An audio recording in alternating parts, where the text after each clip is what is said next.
Women represent about 51% of Sierra Leone's population in what appears to be a male-dominated society.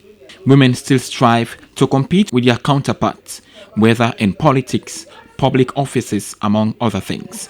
In 2022, government passed the Gender Equality and Women's Empowerment Bill into law, which pushes for a 30% quota for women in elected and appointed positions. Women's groups in Sierra Leone have been advocating to government, to national institutions, and even political parties to implement the law. However, for some, they are far from achieving this minimum demand. Others are of the opinion that even although women have acquired and are still acquiring degrees in various fields, they still struggled to get enviable positions in the public sphere. For Fatmata Kata, a resident in the Central Business District, some of them decide to embark on business because they face hindrance in the public domain.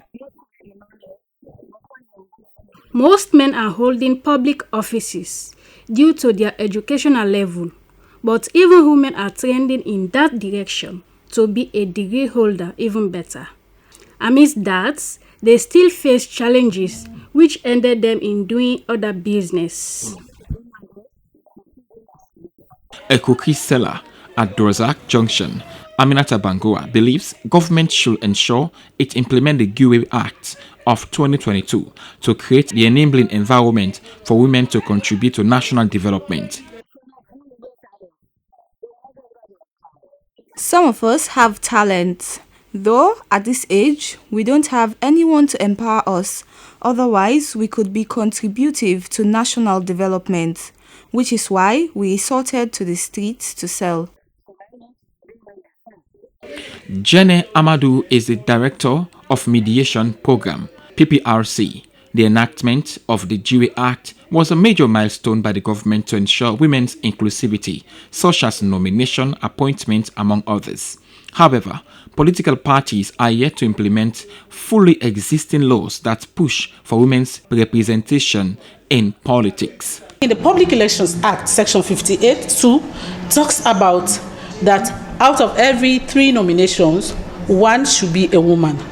What has been the bone of contention that has been coming to us as a commission by political parties, especially the women, is the fact that out of those 3, the 3 candidates that should be nominated, what the political parties did was to have number 1 and number 2 for men, and number 3, number 6, number 9 for women.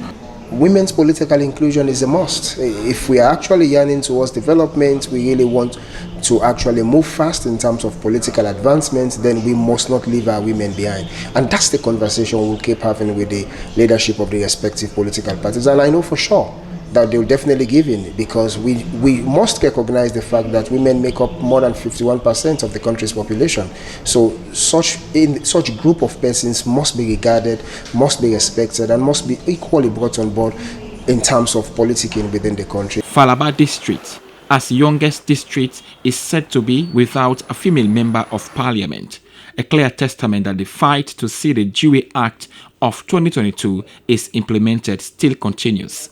The Truth and Reconciliation Commission report also identifies lack of women's political participation and awareness as a pre-war contributing factor, as it makes it easier for government to ignore their issues.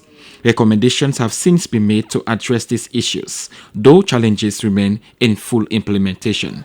Until men see women as partners in development, to create the adequate space for them in governance, feminist groups and other human rights campaigners still have a lot to do to make the 30% quota for women a reality at all levels and sectors. Moses CONTEH, SLBC.